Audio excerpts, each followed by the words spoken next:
I am sorry. আচ্ছা আমি নিজে জনাব মোর্শেদের প্রতিবাদের মধ্যে থাকলো তাসলিম আপনি একটু ডিসটর্ট করছেন যেটা বিবিসির সংবাদটা অনেকটা এরকমই, আমি নিজে সেটা দেখেছি এবং পরে কনসিকুয়েন্স দেখেছি, 3 জন সাংবাদিকের চাকরি চলে গেছে। এইটা আপনি আসলে কিভাবে দেখেন? মানে জনাব মাহবুব মোর্শেদ বাসসের এমডি, সাংবাদিক, লেখক, এটাকে আসলে কিভাবে দেখেন? এটা ঠিক আছে, মানে এরকমই হওয়ার দরকার ছিল, কথা ছিল? এখানে হলো কি, আমরা যদি মানে এইটা একটা যে সংস্কৃতি উপদেষ্টার সামনে তার যে প্রেস কনফারেন্স, সেখানে যে ঘটনাটা ঘটেছে, সেখানে আমরা নানাভাবে বিষয়টাকে দেখতে পারি। একটা হলো যে আমরা যখন এই প্রোগ্রামটা মানে এখন যে প্রেস কনফারেন্সটা ডাকা হলো, সেখানে সাংবাদিকরা যখন প্রশ্ন করছেন, আপনি নিজে রিপোর্টার ছিলেন, তাসনিম খলিলও রিপোর্টার ছিলেন, আমি সেই অর্থে রিপোর্টিং করিনি, কিন্তু আমরা একটা জিনিস জানি যে আপনি তখনই ওই প্রশ্নটা করবেন যেটা আপনি ছাপবেন বা আপনি দেখাবেন। এখন আমরা যখন দেখি যে সাংবাদিকরা প্রশ্ন করছেন, কিন্তু এইটা তার পত্রিকা বা তার টিভি বা তার মিডিয়ার যে পলিসি সেটার সঙ্গে যাচ্ছে কিনা, তিনি অযথাই প্রশ্ন করছেন কিনা, বা প্রশ্নটার তার নিউজ ভ্যালুটা কোথায়, এটা কিন্তু একটা দিক এরকম আমরা বলতে পারি যে আসলে সাংবাদিক একজন উপদেষ্টার সঙ্গে যখন কিছু জরুরি বিষয়ে, কিছু মানে গুরুত্বপূর্ণ বিষয়ে যখন বাহাসে লিপ্ত হন, যখন তারা পরস্পরের সঙ্গে দ্বিমত করতে থাকেন, তখন আসলে কি সাংবাদিক এইটা নিউজ করার জন্য করছেন নাকি নিজের মতটা প্রতিষ্ঠিত করার জন্য করছেন, এটা আরেকটা দিক। এখন তৃতীয় যে দিকটা, সেটা হলো যে আমার কাছে যেটা মনে হয়, দ্বিতীয় দিকটা নিয়ে আমি একটু বলি যে একজন সাংবাদিকের কাজ কিন্তু বাহাস তৈরি করা না, তিনি কিন্তু এই নিউজটা উপদেষ্টার কাছ থেকে একটা নিউজের বিষয় নেবেন এবং সেটা তিনি নিউজ আকারে প্রকাশ করবেন। কিন্তু তিনি যখন মত প্রতিষ্ঠা করার জন্য যাচ্ছেন, তখন কিন্তু সাংবাদিক যে রিপোর্টার, তার ইভেন রিপোর্টার যদি তিনি নাও হন, তিনি যদি একজন কলামিস্ট হন বা তিনি যদি টক শোর একজন বক্তা হন, তাহলেও কিন্তু টক শোর যে ফরম্যাট সেটার মধ্যে না ঢুকে, কিংবা তিনি যদি একটা কলাম লেখেন, সেই কলামের মধ্যে না ঢুকলে তিনি কিন্তু এই বাহাসটা করতে পারেন না। কিন্তু আমরা দেখছি যে তিনি করছেন। এখন এই প্রেক্ষাপটটা কেন এলো? এই প্রেক্ষাপটটা আসার ক্ষেত্রে আমার কাছে যেটা মনে হয়, জনাব মাহবুব মোর্শেদ, আমি কি একটু আপনাকে 2-3টা জিনিস একটু আপনার কাছে একটু ক্লারিফাই করতে পারি? প্রথম কথা হচ্ছে যে আপনি বলেছেন যে সাংবাদিকদের প্রশ্নটা তার এডিটোরিয়াল পলিসির সাথে সামঞ্জস্যপূর্ণ হতে হবে। আমি বলছি যে না, এটা হতে হবে না সাংবাদিকের প্রশ্ন। 2 নম্বর হচ্ছে নিউজ ভ্যালু অনুসারে তাকে প্রশ্ন করতে হবে। আমার মতামত হচ্ছে না, নিউজ ভ্যালু অনুসারে প্রশ্ন করতে হবে না তাকে। নিজের মত প্রতিষ্ঠিত করছেন কিনা, তার অবশ্যই নিজের ব্যক্তিমত প্রতিষ্ঠা করার যে কোনো সময় যে কোনোভাবে তার এটার অধিকার রয়েছে। বাহাস তৈরি করা বা কলামের মধ্যে গেলে না গেলে এই প্রশ্ন করা ঠিক হবে না, এর প্রত্যেকটি বিষয়ে আমার সাংঘাতিক দ্বিমত। আমি কোথাও এরকম শুনি নাই যে সাংবাদিক কি প্রশ্ন করবে সেইটা এডিটোরিয়াল পলিসি তাকে ঠিক করে দিয়ে তাকে সেখানে এটা পাঠাবে।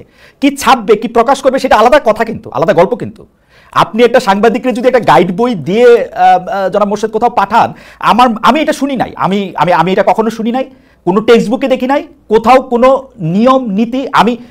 আমি নিজেকে একজন এথিক্যাল জার্নালিস্ট মনে করি, আমি সবগুলি এথিক্স আমি আপ টু ডেট থাকতে চেষ্টা করি, আমি এরকম কখনো দেখি নাই জনাব মোর্শেদ। I am sorry. আচ্ছা খালেদ ভাই, আপনাকে একটা আমি প্রশ্ন করি উল্টো, যে আসলে কি আমরা যখন একটা প্রেস কনফারেন্স হয়, আসলে কি আপনাকে একটা প্রশ্ন করি যে কোনো মিডিয়ারই কি কোনো এডিটোরিয়াল পলিসি থাকে না?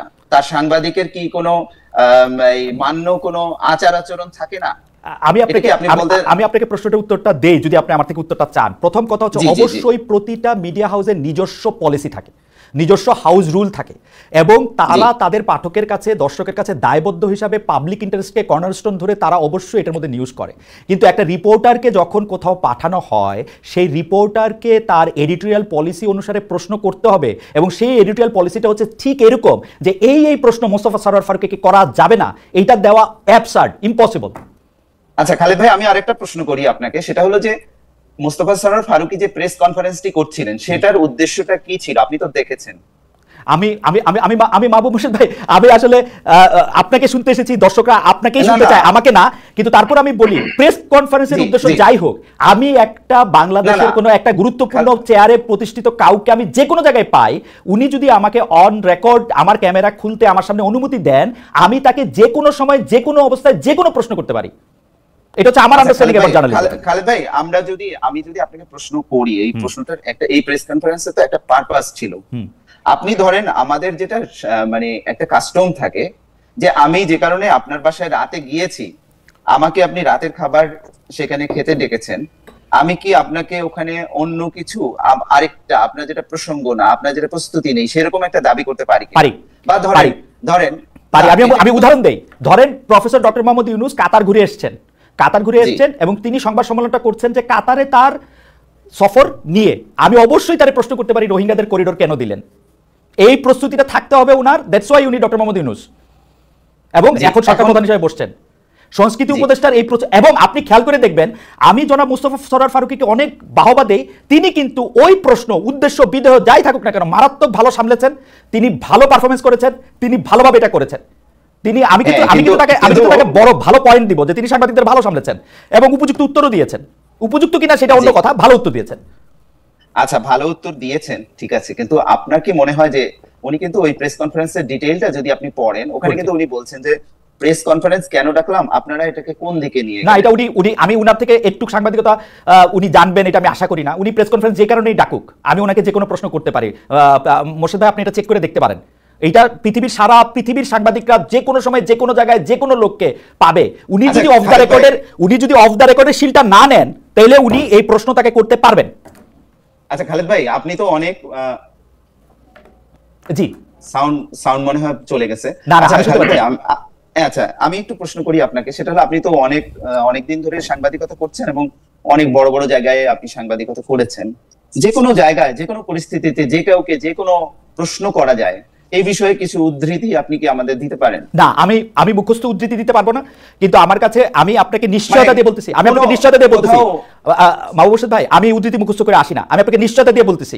আপনি আমাকে বলছেন তো আমি অনেক জায়গায় বড় ছোট আমি মানি না। আচ্ছা মাহবুব, আমি যদি আপনাকে একটা প্রশ্ন করি, আপনি তো বাসসের প্রধান সম্পাদক, বাসসে কি আপনাদের এমন কোনো নীতি আছে যেখানে আপনারা আপনাদের সাংবাদিকদেরকে গাইডেন্স দিয়ে রাখেন যে এই প্রশ্নগুলো করা যাবে না? না, আসলে কি মানে আমি যেটা আর্গুমেন্টের যে জায়গাটায় আসতে না, আমি আর্গুমেন্টে যাচ্ছি না, আমি জাস্ট একটা factual information, you as the chief editor of Bangladesh Sangbad Sangstha বা ম্যানেজিং এডিটর, রাইট? আমি জানতে চাচ্ছি যে বাংলাদেশ সংবাদ সংস্থার সাংবাদিকরা কোন প্রশ্নগুলো করতে পারবে না, এমন কোন নীতি কথা কি আপনারা লিখিত কোথাও রেখেছেন? না, এরকম নীতিমালা নাই। আপনাদের নিজেদের কোনো রিটেন পলিসি নাই যে আপনাদের সাংবাদিকরা এই প্রশ্ন করতে পারবে না? না, এরকম নাই। আচ্ছা, তাহলে আমরা আসলে এতক্ষণ ধরে কি তর্কটা করতেছি? আমরা তো এরকম কোনো নীতিমালা চাই না। আচ্ছা, আমার কাছে আমি একটু মাঝখান থেকে বলি, আমাদের দর্শকদের মধ্যে অনেকে বলতে আমি বলতেছি, কিছু লোক আমাকে প্রশ্ন করতেছে যে ভাই আপনি 17 বছর কোথায় ছিলেন, কারে কোন দিন কোন প্রশ্ন করছেন, ভাই একটু কষ্ট করে দেখে নেন আমি কোন দিন কারে কি প্রশ্ন করছি, আগে একটু দেখেন তাইলে আবার একটু বললেন।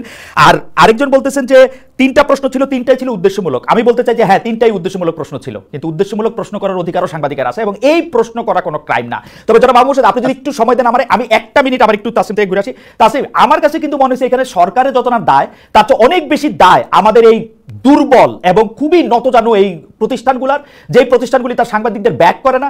একটা প্রশ্ন করার জন্য একটা কি জানি ওই প্রতিষ্ঠানটার নাম জানি কি,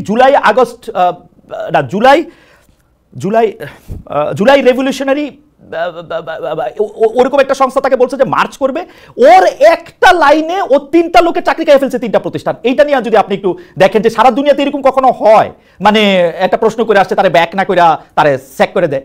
আমি তো সরকারের দায়ের চেয়ে বেশি ওদের না, আমি অবশ্যই আমি আপনাকে বলতে পারি যে আমার যে প্রতিষ্ঠান নেত্র নিউজ, সেখানে তো আমরা তো বরং যখন আমাদের সাংবাদিকরা রিপোর্টার, আমাদের এখন ঢাকাতে একটা ব্যুরো অফিস আছে, আমরা মাত্র শুরু করেছি, এবং আমাদের রিপোর্টাররা বিভিন্ন সরকারি বিভিন্ন ইয়েতে জানো এই যে কি বলে প্রেস কনফারেন্স গুলোতে ওনারা অংশগ্রহণ করেন, হ্যাঁ, এবং প্রশ্নও করেন, এবং আমাদের কোনো ধরনের বাধা ধরা সেখানে দেয়া নাই যে এই প্রশ্ন করা যাবে না। বরং এটা বলা আছে যে তুমি প্রশ্ন করবা, তোমার যদি এর পরে কোনো ধরনের সমস্যা হয়, কেউ তোমাকে বুলি করতে চায় বা কেউ তোমাকে ভয় দেখায়, দেন ইমিডিয়েটলি ইনফর্ম ইউর অফিস।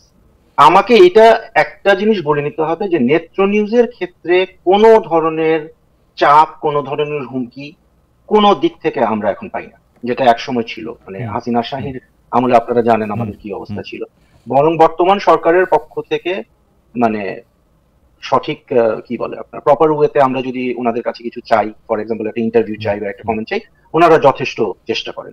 আবার অনেক সময় হয় যে ওনাদের জন্য অনেক বিব্রতকর হয় একটা প্রশ্ন উত্তর দাও। আমি পুরো ডিটেলসে যাচ্ছি না, আমি কয়েকদিন আগে আমার একজন রিপোর্টারকে পাঠালাম, অত্যন্ত প্রভাবশালী সরকারের একজন কর্মকর্তা, আমি সঙ্গত কারণে নাম বলছি না, আমি আমার রিপোর্টারকে পাঠালাম যে তুমি ওইখানে যাবা এবং ভাইকে এই এই জায়গায় দাঁড়ায় থাকবা, এবং উনি যদি তোমার প্রশ্ন যতক্ষণ উত্তর দিবে না ততক্ষণ তুমি নড়বা না।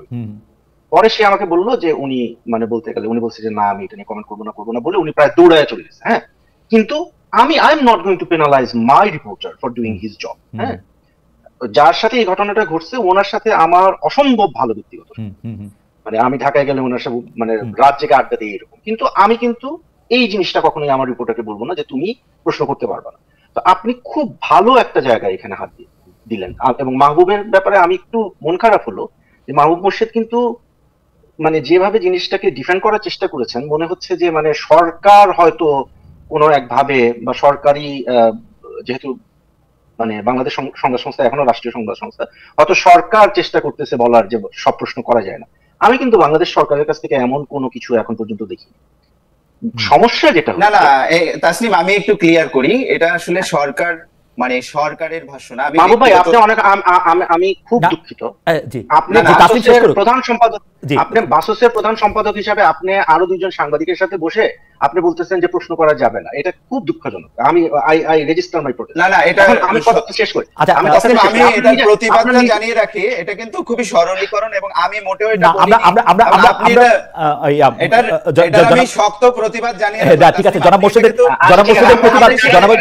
প্রতিবাদ এখানে থাকলো। তাসনিম আপনি একটু ডিসটর্ট করছেন, যেটা আপনি প্রশ্ন করেছেন যে প্রশ্ন কর আমি যেটা বলেছি সেটা আপনি বুঝতেই পারেননি। তাসনিম আপনি সরি, আপনি আমার অবস্থানটা, আমার প্রশ্নটা, আমার উত্তরটা আপনি বুঝতে পারেন। আচ্ছা ঠিক আছে বাবু, আমরা আবার আপনাকে শুনবো। বাবু একটা সেকেন্ড বাবু, আমরা আবার শুনবো আপনাকে। অন্যায় জি অবশ্যই অন্যায় তো আপনি করছেন। জি তাসনিম আপনি শেষ করেন, তাসনিম শেষ করেন। আপনি অন্যায়টা তো আপনি নিজে করছেন।